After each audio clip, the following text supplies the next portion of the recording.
Salut les copains! Donc comme toute vidéo, je commence par prendre la route et arriver à l'oasis de Fint. Deux faces, séparées par l'Oued ou la rivière. Là je suis actuellement dans le vieux village et en face, c'est le nouveau village où vraiment presque tout le monde habite. Les couchers de soleil sont dingues et je vais vous raconter ce que j'ai vu dans cette merveilleuse oasis. Alors voilà, c'est moi Camille, la fille qui voyage seule à travers le World Defender. Je vous raconte ici ma vie nomade et mes aventures.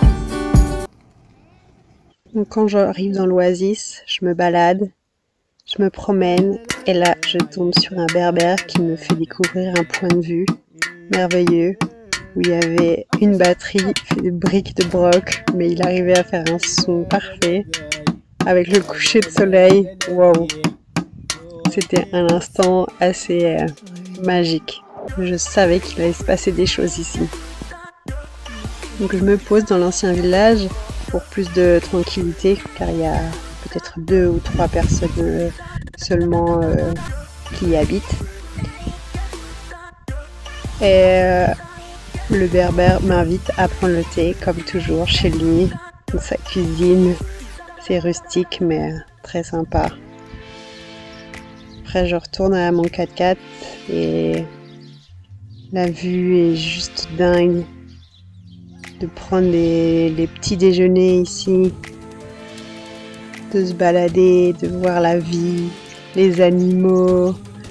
J'ai même découvert une micro-ferme, une personne ouverte à son étable et j'ai pu filmer ces images. C'était trop adorable, un bébé, il y avait des chèvres, des moutons, des poules. C'était trop mignon. Et ouais, la vie là-bas est vraiment paisible, ils vivent vraiment entre eux et j'ai compris qu'en fait c'était une famille avec les années XXL. Mais après, quand je marche, j'ai découvert un potier qui était en train de faire fonctionner son four. Et c'était hyper impressionnant. Donc avec son bâton, là, il rentre les espèces d'herbes pour faire chauffer son four. Donc voilà, c'est fait de terre, il avait mis des espèces de tôle dessus et le feu était vraiment fort et il l'a fait fonctionner pendant à peu près 1 heure, 1 heure et demie. Et je vous promets que wow, la chaleur était intense. Wow. Et du coup ça c'est son atelier de poterie, il fait des jarres comme ça. En fait il m'a dit que c'était pour mettre la farine. Donc une fois le four terminé, il a sorti tout ça quoi. Après, je vais me promener dans la montagne, aux alentours, pour voir le coucher de soleil. Et là, waouh, c'était un instant magique. J'étais seule dans la nature, avec une vue sur Fint. Les lumières étaient dingues. Il y avait plein d'hirondelles qui virevoltaient autour de moi. Et je suis restée peut-être 1 heure à contempler la nature, à m'émerveiller, et juste à profiter du moment présent.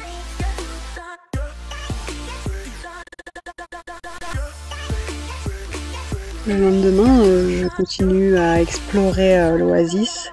Là, je tombe sur cette petite habitation et en fait, c'est un marabout. Alors, si j'ai bien compris, c'est une tombe au milieu d'un cimetière où les gens viennent se recueillir pour demander des choses, la fertilité, la richesse, guérir d'une maladie, etc. en fait. L'auberge des aigles, et là j'ai rencontré des personnes merveilleuses.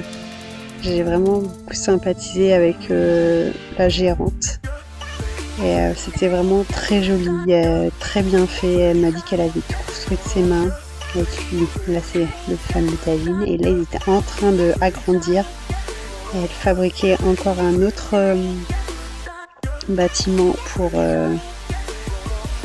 pouvoir accueillir plus de tourisme. Donc je vous mets le lien dans les commentaires si vous voulez réserver une chambre, parce que bien sûr c'est possible de dormir là-bas et la vue est dingue et impressionnée. Après pour le toit de la maison il fallait des bambous Du coup, je suis partie aider les filles. Donc en fait, on enlève l'écorce quand t'es pas dur mais long et avec le soleil. Wow. C'était parti pour la fête et apparemment en fait la Will, guitariste, c'était un groupe très connu du Maroc. Moi, j'étais pas au courant. Et pareil, je vais vous mettre le lien en description si vous voulez écouter leur musique. C'est un mélange de... J'aime beaucoup. Mais ouais, rester autour du feu comme ça, pour des heures, parti manger dans une boutique, dans l'arrière-boutique. C'était vraiment très original, on va dire. Et avant de partir, il y a un enfant qui voulait rester avec moi. Il voulait venir avec moi, il était trop mignon.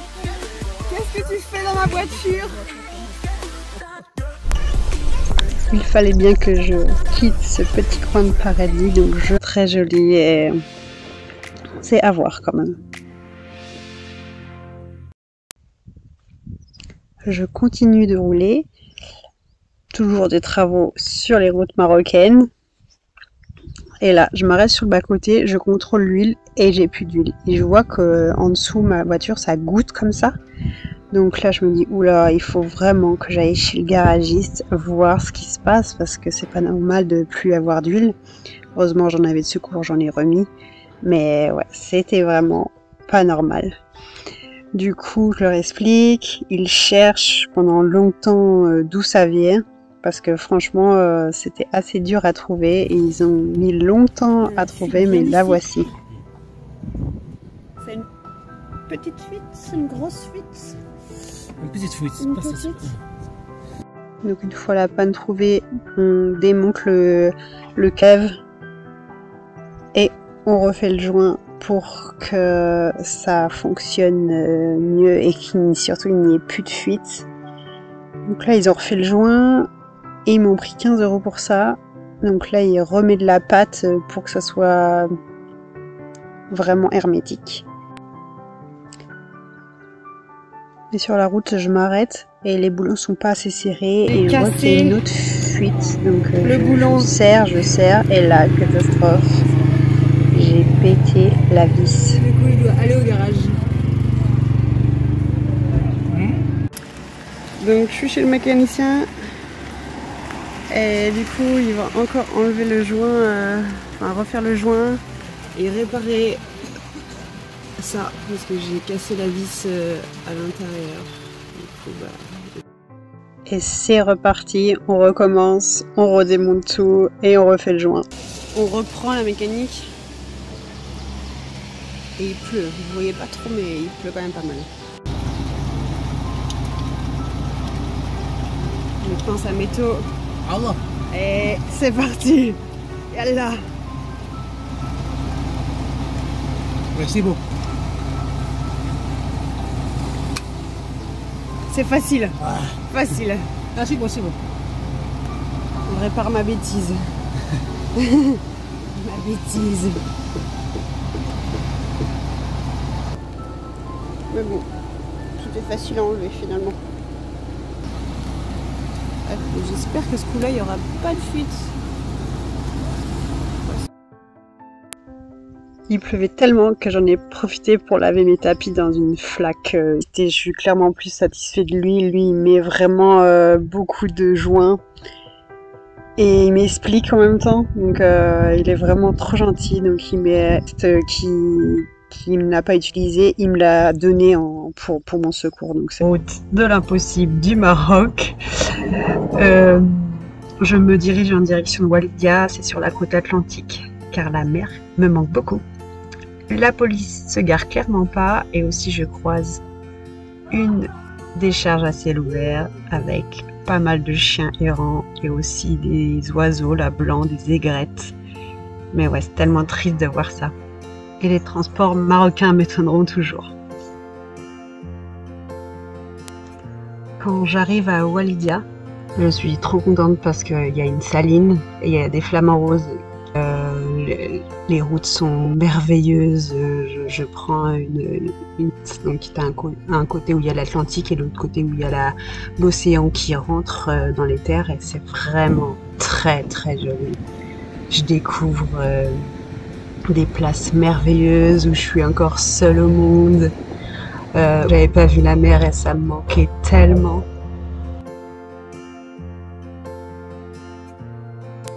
Il y avait seulement un pêcheur qui réparait son filet sur la plage.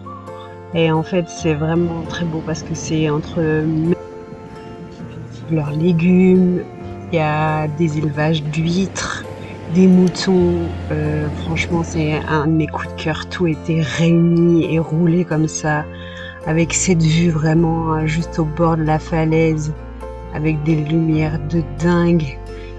Franchement, si vous allez au Maroc, allez à Walidia, je suis sûre que vous n'allez pas être déçus.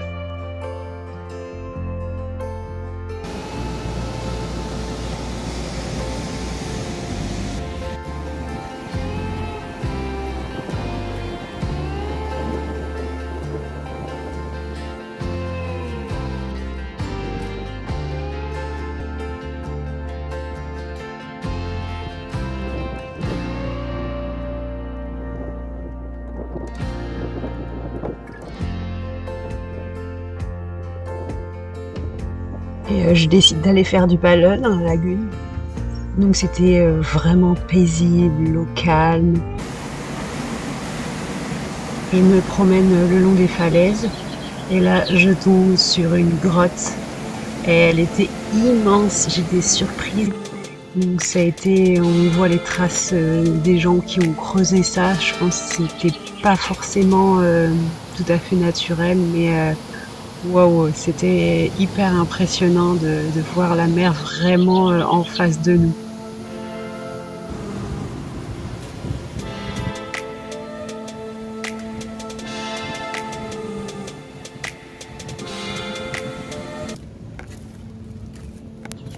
Je continue à me promener le long des falaises et là je tombe sur un restaurant à moitié clandestin. Du coup je mange là parce que la vue est top. Et les gens sont très gentils, ils me font voir où est-ce qu'ils préparent le thé, où est-ce qu'ils stockent la nourriture. Donc c'est aussi une espèce de grotte où ils ont fait un toit comme ça avec de la récup. Et c'est vraiment très, très local. Je continuerai de pouvoir se mouiller les pieds, découvrir des nouvelles choses, des nouvelles personnes. Des paysages toujours aussi somptueux. Donc vraiment, Walidia, j'ai adoré. On peut même aussi faire du surf. C'est un spot à surf et les gens sont toujours aussi gentils ici.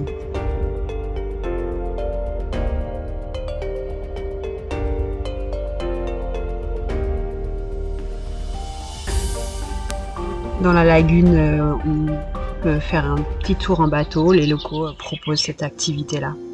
Et les couchers de soleil sont à couper le souffle, une lumière, une couleur, une atmosphère merveilleuse. Donc, je vous mets les images que j'ai pu capturer de ces moments magiques. Comme vous pouvez le voir, j'ai adoré Walidia, être au bord de la mer, cuisiner Faire sa cuisine sur la plage. au feu de bois. Un vrai plaisir pour moi. J'adore faire ça. L'eau chauffe, mes pâtes. Là, je viens de me griller des aubergines, des courgettes. Il n'y a pas besoin de gaz, rien. Et la cuisine. Donc voilà, ma vidéo s'achève et dans le prochain épisode, on verra comment j'ai aidé ces Allemands ensablés avec mon 4x4. Donc j'espère que cet épisode vous a plu. N'hésitez pas à vous abonner, à mettre un pouce bleu et surtout, vivez vos rêves.